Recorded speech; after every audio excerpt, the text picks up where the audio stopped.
우리 축복의 인사 함께 나누도록 하겠습니다. 우리 앞뒤, 우리 좌우 한번 돌아보시면서 우리 힘차게 밝은 얼굴로 행복한 미소로 인사하도록 하겠습니다. 참 잘 오셨습니다. 인사하겠습니다. 참 잘 오셨습니다. 네, 참 잘 오셨습니다. 우리 한 번 더 하겠습니다. 주 안에서 사랑하고 축복합니다. 주 안에서 사랑하고 축복합니다. 기도하겠습니다. 사랑의 하나님 아버지, 저희들을 이 귀한 주일에 이곳으로 주님의 전으로 또 예배 가운데로 저희들을 인도하시고 저희들을 예배자로 세우시며 찬양하며 기도하며 또한 이 시간 말씀을 듣게 하심을 감사를 드립니다. 이 말씀 살아있는 말씀으로 저희들 귀에 들려지게 하시고 이 말씀이 또한 깨달아지며 또 저희들 마음속 또 마음판에 새겨짐으로 일생 동안 이 말씀의 토대 위에 살아갈 수 있는 또 말씀의 열매를 맺어 주님께 또한 우리의 삶을 영광으로 돌려드리며 살 수 있는 은총을 더하여 주옵소서. 예수님의 이름으로 간절히 기도드립니다. 아멘. 우리 자리에는 오랜 세월 동안 함께 또 신앙생활 하신 분들이 많이 있습니다. 한번 좀 솔직하게 여쭤보고 싶습니다. 우리 믿음의 연수가 늘어나면 늘어날수록 하나님 앞에 좀 나아가는 것이 좀 쉬운 것 같습니까? 아니면 가면 갈수록 어려운 것 같습니까? 네, 오늘의 정답은 가면 갈수록 어렵다. 이렇게 되어져야 됩니다. 사실 저도 그렇습니다. 목사로서 하나님 앞에 서는 게 어떻게 보면 여러분들 보시기에는 목사님은 좀 더 쉽겠지라고 생각할 수 있겠지만 저는 또 저 나름대로의 고심과 또 고민이 있습니다. 우리는 처음 예수님 믿었을 때는 설렘이 있습니다. 모든 게 행복하고 기쁘고 예배 드리는 일이 너무나 즐겁고 기대가 되고 설렙니다. 그런데 세월이 지나면 지날수록 참 우리에게는 이상한 일이 한 가지 생기게 됩니다. 특별히 기도할 때를 보게 되면 우린 누구나 하나님 앞에 기도할 수 있는 존재가 되어졌는데 어느 순간부터 기도할 때마다 이제 눈치가 보여지기 시작합니다. 누구의 눈치를 보는 걸까요? 하나님의 눈치를 보는 겁니다. 예를 들면 이런 거죠. 내가 지금 이번 주에 돌아보니까 참 지난번보다는 좀 형편없이 살았는데 이렇게 형편없이 산 내가 하나님 앞에 감히 기도는 할 수 있을까? 이 정도밖에 안 되는 삶을 살아놓고 참 염치 없이 이렇게 기도해도 되는 걸까? 이런 제 생각이 들게 됩니다. 어떤 분은 이런 말씀을 하십니다. 목사님, 저는 요즘 참 기도하기가 어렵습니다. 잘 못하겠어요. 예전과 같지 않게. 왜 그런가 봤더니 제 삶이 요즘 예전과 같지 않게 좀 엉망인 것 같거든요. 참 이상합니다. 오히려 그렇게 엉망인 우리가 기도해야 되는 존재인데 그래서 기도가 가장 필요한 때에 기도할 자격이 없어 보이는 느낌을 가지고서 하나님 앞에 좀 주저하고 멈칫 하는 것 같다라는 얘기죠. 또한 이것은 하나님 앞에서만 또 일어나는 일은 아닌 것 같습니다. 오늘날 우리는 또 공동체적으로 보게 되면 관계적인 피로감이 절정에 달한 그런 시대에 살고 있습니다. 그래서 교회 안에서도 다르지 않는 것 같습니다. 예배는 드리지만 사람과는 좀 연결되고 싶지 않아서 믿음은 가지는 것 좋겠지만 공동체는 좀 불편하게 느끼는 분들이 의외로 많이 있습니다. 오늘 본문은 바로 그러한 자리에 있는 우리에게 말씀하고 있는 내용입니다. 오늘 함께 말씀을 나누면서 우리 이런 현실 속에서 하나님은 우리에게 뭘 도전하고 계시고 말씀하고 계시는지 그 음성을 경청할 수 있었으면 좋겠습니다. 19절 한번 볼까요? 19절에 보시게 되면 그러므로라고 시작을 하고 있습니다. 이 단어 하나가 오늘 설교에 있어서는 매우 중요한 접속사의 역할을 하고 있습니다. 왜냐하면 그 1장부터 그 10장 그 19절까지, 그러니까 18절까지죠. 18절까지 히브리서 기자는 아주 조금은 어려운 방대한 예수 그리스도에 대한 논증을 펼쳤거든요. 요약하자면 예수 그리스도께서는 천사보다도 모세보다도 아론의 제사장직보다도 비교할 수 없을 만큼 탁월하신 분이다라고 하는 그 부분을 논증을 하고 펼치고 있었습니다. 그 내용 중에는 예수님께서는 그 제사장이, 특히 이제 대제사장이 날마다 드려도 그 죄를 없애지 못했던, 속죄제를 드리지만, 속죄의 제사를 드리지만 그때 동물들의 피를 흘리면서까지 하나님 앞에 제사를 드렸지만 그걸로 죄가 씻기는 것 같지만 그 다음에 또 그렇게 해야 되는, 동물의 피 자체가 죄를 씻어낼 수 없다라고 하는 그런 현실 앞에서 예수님은 자기 자신의 몸을 단번에 들이심으로써 그 단 한 번의 들이심으로 말미암아 영원토록 우리의 죄를 해결하셨다라고 하는 그 논증이 히브리서 1장부터 10장 28절까지 이어지고 있거든요. 다 이루셨다는 얘기입니다. 더 이상 그동안의 유대인들이 드려왔던, 이스라엘 백성들이 드려왔던 그 제사로서는 더 이상 드릴 필요가 없다라고 하는 그것에 대한 성취를 말씀하고 있는 겁니다. 그 모든 논증이 이제 오늘 19절에서 그러므로라고 하는 이 단어로 이제 수렴되어지는 것입니다. 히브리서 기자는 그리스도께서 이미 하신 일이 있습니다. 그 이미 이루시고 하신 그 역사, 그 일 위에 우리가 서 있어야 합니다라고 하는 그 말씀을 역설하고 있는 것이죠. 사실 이 편지를 수신하고 있는 이 공동체는 극심한 박해 속에 있었습니다. 그리고 지쳐 있었습니다. 그러한 유대인들 공동체였다라고 알려져 있거든요. 성전은 무너졌습니다. 그리고 고난이 계속됩니다. 그러면서 자신들의 예수 그리스도를 믿는 그 믿음이 그런 박해와 고난 속에서 흔들리고 있는 것을 경험합니다. 예수 그리스도께서 정말 우리를 구원하신 게 맞는가라고 하는 의구심마저도 듭니다. 그런 상황에서 어떤 사람들은 교회라고 하는 그 공동체를 떠나기 시작을 합니다. 그리고 남아서 견디는 자들과 그리고 또 떠난 이들 그 모두에게 오늘 이 히브리서 기자는 그러므로라고 하는 이 히브리서 1장부터 10장 18절까지의 그 큰 논증을 거친 후에 그러한 사람들에게 그러므로라고 하는 이 단어로 이제 그 다음을 무언가를 말씀하고 있는 것이죠. 자, 오늘 본문은 예수 그리스도께서 이미 이루신 일이 무엇인지에 대해서 잘 보여주고 있습니다. 오늘 좀 잘 경청하셔서 그 일이 무엇인지를 다시 한번 우리가 통찰하고 깨닫는 시간이 되기를 바랍니다. 19절의 말씀을 한번 읽어보도록 하겠습니다. 19절입니다. 그러므로 형제들아 예수의 피를 힘입어 성소에 들어갈 담력을 얻었나니. 아멘. 여기서 담력이라고 하는 단어가 나옵니다. 이 헬라어로는 파레시아라고 하는 단어를 쓰고 있는데요.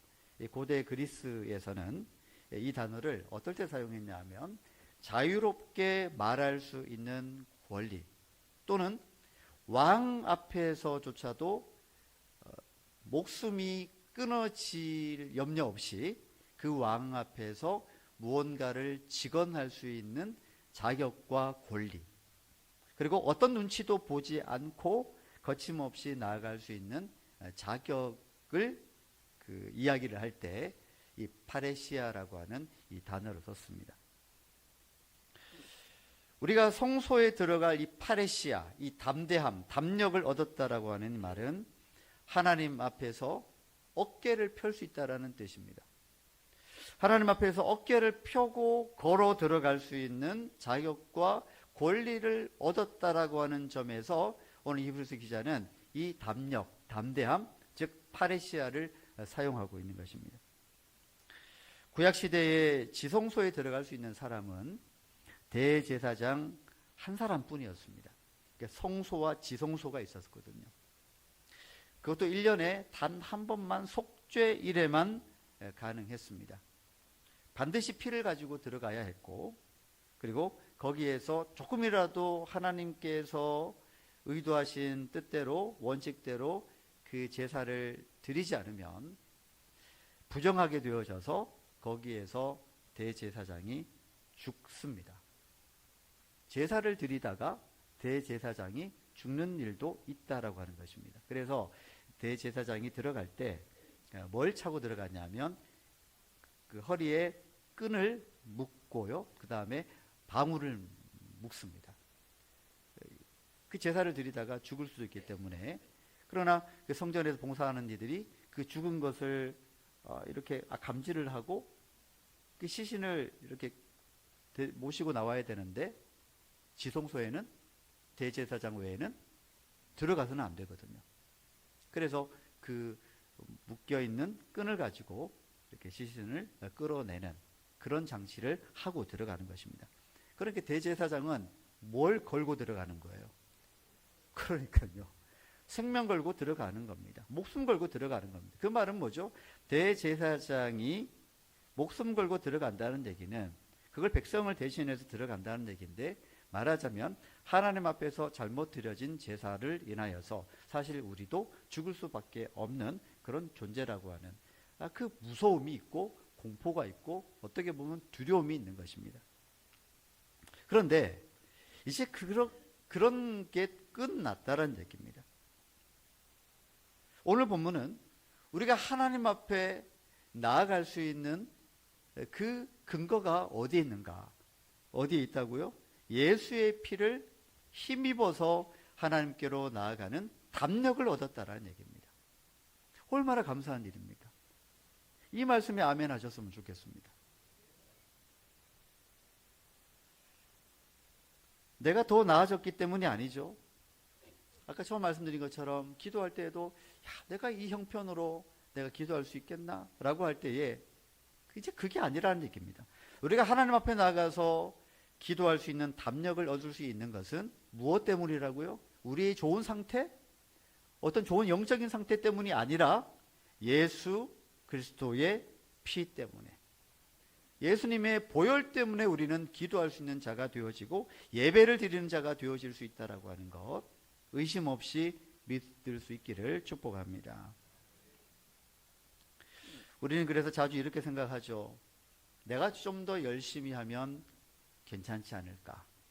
내가 좀 더 나은 괜찮은 사람이 되어지면 하나님이 내 예배를, 내가 드린 예배를 또는 내가 드리는 기도를 좀 더 응답하시고 받아주시지 않을까라고 생각을 하는데, 오늘 성경적인 부분으로 보게 되면 그것이 아니라는 얘기입니다. 그게 복음의 내용이 아닙니다. 복음의 내용은 뭐냐면 내 상태와 내 형편을 뛰어넘어서 예수 그리스도께서 이루신 그 은혜 가운데로 들어가는 자가 담력을 얻는다, 파리시아를 얻는다라고 하는 이 말씀을 하고 있는 것입니다. 그러니까 우리가 가지는 담력은 우리가 만들어내는 게 아니에요. 그 담력은 누구로 인해서 생겨난 것이라고요? 예수의 피로 말미암아 생겨난 것이라는 겁니다. 사실 우리는 부족한 건 맞습니다. 누가 부족할까요? 네, 저도 부족하고 우리 성가대원들도 부족하고. 혹시 기분 나쁘십니까? 우리 여기 계신 모든 분들이 사실은 다 부족한 존재입니다. 좀 더 나아진 존재가 되어져서 하나님 앞에 담대하게 나가는 것이 아니고, 우리는 그만큼 자격과 충분한 조건을 갖추기에는 여전히 부족한 존재라는 것. 그러나 오늘 성경의 선포는 오직 예수 그리스도의 보혈로 말미암아 우리는 하나님께로 나아가는 담대함을 얻었다라는 것이 저와 여러분들에게 다시 한번 복음의 내용이기를 축복합니다. 자, 이제 20절을 볼까요? 20절을 우리 같이 한번 읽어보도록 하겠습니다. 그 길은 우리를 위하여 휘장 가운데로 열어놓으신 새로운 산 길이요, 휘장은 곧 그의 육체니라. 아멘. 지성소와 성소가 있다고 말씀드렸죠. 자, 그걸 구분했던, 그러니까 성소와 지성소. 그러니까 지성소는 대제사장만 들어갈 수 있었던 곳인데, 그걸 구분했던 그 두꺼운 휘장이 있었습니다. 요즘 말로 하면 큰 커튼이겠죠. 자, 이 두꺼운 휘장은 오늘 말씀대로 대비한다면 그 예수님의 그 육체를 의미합니다. 그 예수님의 몸이 찢어지심으로써 그 길이 열렸다라고 하는 것이죠. 예수님께서 십자가 위에서 운명하시던 그 순간에 어떤 일이 일어났죠? 성전에 있던 휘장이 지성소와 그 성소와 지성소에 있던 그 휘장이 구분했던 휘장이 위에서부터 아래로, 이 순서를 잘 봐야 됩니다. 어디에서요? 위에서부터 아래로 찢어졌다. 하나님께서 이건 뭘 선언하시는 거냐 하면 예수 그리스도로 말미암아, 내 아들로 말미암아, 내 아들의 몸을 통하여서 그 아들의 몸이 찢김으로 너희가 나에게로 오는 길이 열렸다. 이 말씀을 하시는 거죠. 추상적인 개념이 아닙니다. 휘장이 찢어졌다는 것은 정말 놀라운 사건입니다. 어떻게 하다 보니 찢어진 게 아닙니다. 하나님께서 찢으신 겁니다. 이 휘장이 찢어졌다라고 하는 것은 예수님의 몸이 찢어진 상징이고요. 그 찢긴 살에서 쏟아져 나오는 보혈을 의미하고 있습니다. 그리고 그 찢기심이 우리가 하나님께로 나아갈 담대함의 근거가 되어졌다. 그 길이 되어졌다라는 것을 선포하는 것입니다. 히브리서 기자는 오늘 이 20절 말씀을 보게 되면 그 길이라고 말씀하고 계시고, 그 길은 어떤 길이냐 하면 새로운 살 길이다 라고 말씀을 하고 있습니다. 살아있는 길이라는 얘기입니다.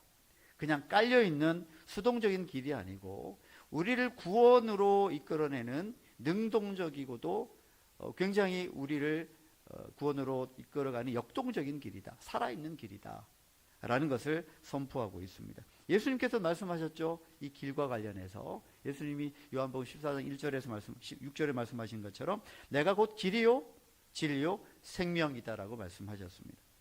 그러니까 이 길은 예수 그리스도 자신이다라고 할 수 있습니다. 우리가 이 길 위에 서 있기만 하면 우리의 형편과 우리의 조건, 우리의 근거와 상관없이 우리는 좀 부족하고 또는 많이 부족할지라도 그 길 위에 선 우리를 하나님께서는 예수 그리스도를 통하여서 구원으로 이끌어 가신다라고 하는 것을 말씀하는 겁니다. 구원은요, 우리의 실력으로 가는 게 아닙니다. 구원은 우리의 능력으로 가는 것도 아닙니다. 구원은 우리의 형편 따라서 더 잘 구원받고 그렇지 않고가 결정되는 게 아니라 우리가 지금 어떤 형편에 놓여 있든 예수 그리스도 안에 있다면 우리는 그 구원의 길 끝까지 갈 수 있으리라 믿어 의심치 않기를 바랍니다. 이 얼마나 놀랍고 멋진 선포입니까? 자, 그렇게 이제 23절에서 이렇게 말씀을 하고 있습니다. 23절을 같이 한번 읽어보겠습니다. 또 약속하신 이는 미쁘시니 우리가 믿는 도리의 소망을 움직이지 말며 굳게 잡고. 아멘. 이 말씀에서 의도하는 바는 소망을 굳게 잡으라는 얘기인데, 소망을 굳게 잡는 근거가 마치 우리가 힘차게 붙잡아야 되는 것처럼 이제 느낄 수 있는데, 그럼 우리가 얼마나 내가 신실하게 붙드느냐에 따라서 우리가 어떤 믿음이 더 좋을 것이고 그렇지 않을 것이고 결정되는 것처럼 느껴지지 않겠습니까? 근데 그게 아니라는 얘기입니다.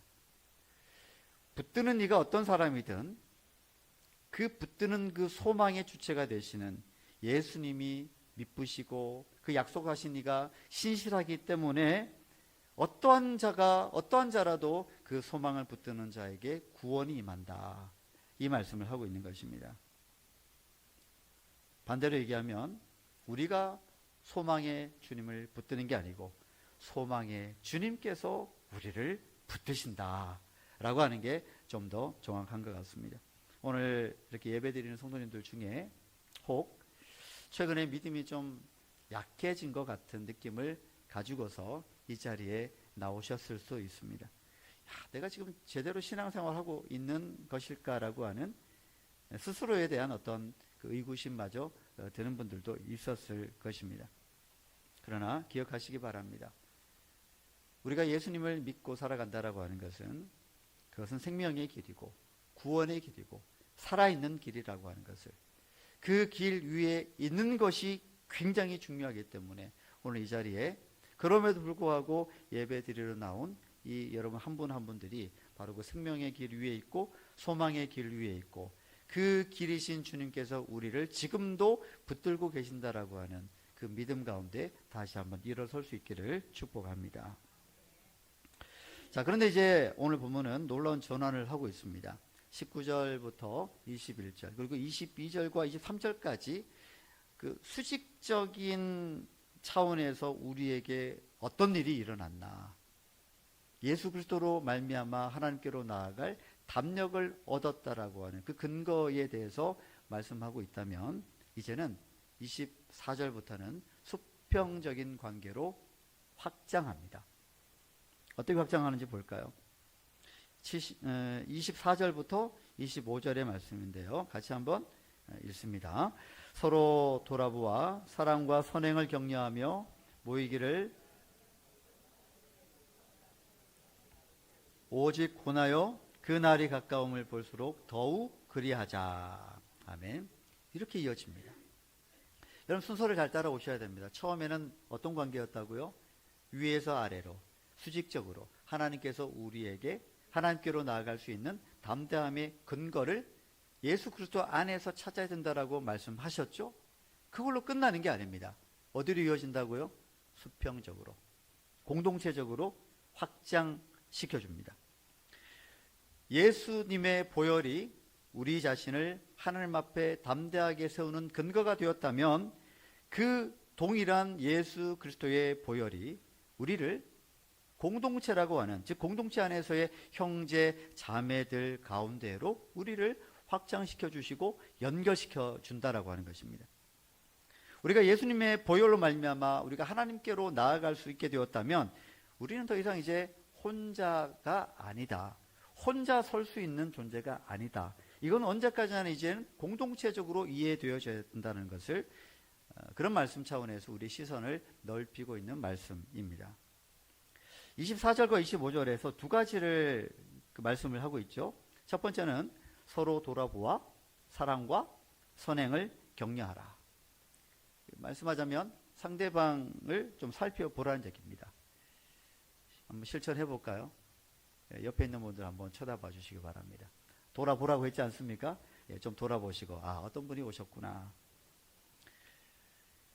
이렇게 돌아보는 건 너무 쉽죠?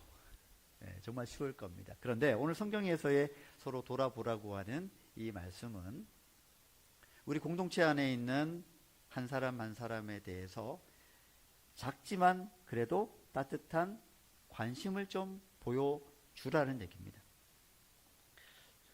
이런 것들을 좀 구역에서 중심적인 역할을 하면서 좋겠다는 생각이 듭니다. 최근에 교회에서 잘 보이지 않던 분, 또는 어려운 상황에 놓였다라고 알려져 있는 분들이 있습니다. 또는 몸이 아프신 분들이 있고, 또는 연로하신 분들도 있습니다. 또는 여러모로 또 교회 안에서 수고하는 청년들 등등.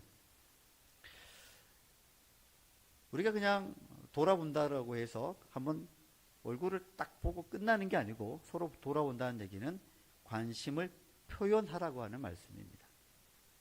그래서 그런 분들이 있으시면 전화도 한 통 해주시고, 또는 문자도 한번 보내주시고, 방문할 수 있으면 방문해 주시고, 선물도 좋죠. 커피 한잔 할 수 있도록 작은 쿠폰을 보내셔도 되고, 이런 것들이 우리에게 귀한 공동체 안에서 서로 돌보는, 서로 돌아보는 귀한 일들이 되어지리라 여겨집니다. 그게 무슨 큰 도움이 되겠냐 하겠지만 해보면 압니다. 어떤 이에게는 그게 정말 큰 선물로 다가올 수 있습니다. 두 번째는요, 모이기를 피하는 어떤 사람들의 습관과 같이 하지 말라라고 하는 말씀입니다. 모이라는 뜻일까요? 지라는 뜻일까요? 네, 모이지 않는 사람들과 같이 하지 말고, 그래서 흩어지지 말고 모이기를 힘쓰라고 하는 이 말씀인 것입니다. 당시에 모이기를 피하는 사람들의 무리들이 있었던 것 같습니다. 이해는 됩니다. 박해가 있었으니까, 고난이 있었으니까, 그리고 그로 인한 믿음 생활에 있어서도 피로도가 쌓였으니까 지치고 상할 만합니다. 어쩌면 당연한 것일지도 모르겠습니다. 그럼에도 불구하고 히브리서 기자는 이렇게 도전합니다. 모이기를 피하는 어떤 사람들의 습관과 같이 하지 말고 모이십시오. 흩어지지 말고 계속해서 모이십시오. 그렇게 권면하고 있는 것입니다. 하나님께서 우리를 구원하시고 우리를 바로 좀 천국으로 데려가시지 않고 그 중간 단계에 무언가를 두셨는데 우리를 어디에다 두셨을까요? 네, 교회라고 하는 이 중간 지점을 두셨습니다. 교회는요, 공동체의 성격이 매우 강합니다. 공동체에 남겨두신 이유가 있습니다. 우리를. 그 이유가 뭐라고 생각하십니까? 바로 서로 부대끼라고 남겨두신 겁니다. 그럼 부대끼다라고 하는 말이 보통 어떨 때 주로 쓸까요? 좋은 의미에서 많이 쓰일까요? 아니면 조금 불편한 의미에서 많이 쓰일까요? 불편할 때 쓰입니다. 예를 들어볼까요? 여러분이 어제 저녁에 혹시 저녁 식사를 아주 많이 했습니다. 그냥 푸짐하게 드셨습니다. 평소 안 먹던 것들도 막 푸짐하게 먹었습니다. 그럼 속은 어떻게 될까요? 부대끼는 겁니다. 왜 부대끼죠? 그 속에 들어가서 이 위장도 이게 기억이 있거든요. 이 평소에 안 먹던 걸 먹네? 좀 돈이 생겼나 봐? 이런 생각을 할 수 있습니다. 근데 이게 음식이 들어오면 소화가 잘 돼야 되는데 이 안에서 어쨌든 소화시키느라고 음식이 자기들끼리 막 서로 부대끼게 됩니다. 우리는 그것이 불편하게 느껴집니다. 나도 모르게 트림이 꺽꺽 나오고. 공동체는요, 서로 너무너무나 다른 사람들이 모여 있는 곳이기 때문에 늘 좋을 수 없습니다. 그래서 마찰이 생깁니다. 부대낀다라고 얘기하는 겁니다. 저는 오늘 그것을 이렇게 명칭하고 싶었습니다. 그 부대낌을 거룩한 마찰이다. 거룩한 마찰. 이게 굉장히 사실은 어떻게 보면 모순이죠. 마찰은 부정적이잖아요. 아픔을 주지 않습니까? 서로 이렇게 뭐가 나서 부딪히면요, 서로에게 상처만 됩니다. 근데 그걸 왜 거룩한 마찰이라 부를까요? 하나님께서는 우리에게 그 공동체를 허락하셔서 그 안에서 예수 그리스도 안에서 우리를 담대하게 만들어 주셨는데 그 공동체 안에서 그 그리스도 안에서 담대하게 되어진 사람들이 서로 부대끼며 그 안에서 계속해서 때로는 서로 상처도 되고 때로는 아프기도 하고 때로는 울기도 하고 때로는 좀 분노하기도 하지만 그게 시간이 지나면 지날수록 서로의 모난 부분, 연약한 부분, 상처 이런 것들이 점점 더 동글동글해지고 그 이후에는 좀 시간이 지나면 동글동글해진 모습들로 인해서 서로 예전에는 아팠는데 더 이상은 아프지 않은 그런 모습으로 계속해서 자라가고 성숙하는 자리로 우리를 공동체로 불러주셨다는 얘기입니다. 여러분, 이런 마찰을 좀 경험해야 우리가 예수님을 닮아갈 수가 있습니다. 구역 모임에서도 그런 일들을 경험할 수 있고요. 구역 모임뿐만이 아니라 그 외에 다양한 소그룹을 통해서도 그런 일들을 우리는 경험할 수가 있을 것입니다. 오늘 이 자리에는 아직까지 구역 예배를 참여하지 못한 분들이 좀 있을 것 같습니다. 구역을 통해서 예배를 드리는 것과 그리고 구역 예배를 통해서 구역 모임을 통해서 성장하는 것이 동시적으로 이루어진다 그러면 훨씬 더 놀라운 영적인 유익들을 얻게 되리라고 믿습니다. 지금까지 혹시 예배만 드리고 구역 예배에 대해서 귀찮은데 이렇게 생각하면서 혹시 드리지 못한 분들이 있다면 구역에 다시 한번 여러분들이 좀 시간을 드리고 한번 그 거룩한 마차를 한번 경험해 보실 수 있기를 바랍니다. 그러면 지금과는 또 다른 영적인 유익을 반드시 경험하리라 여겨집니다. 우리가 함께 모이는 것은요, 우리가 함께 공동체가 되어진다라고 하는 것은 그렇게 해야만 하는 어떤 도덕적 의무 때문이 아닙니다.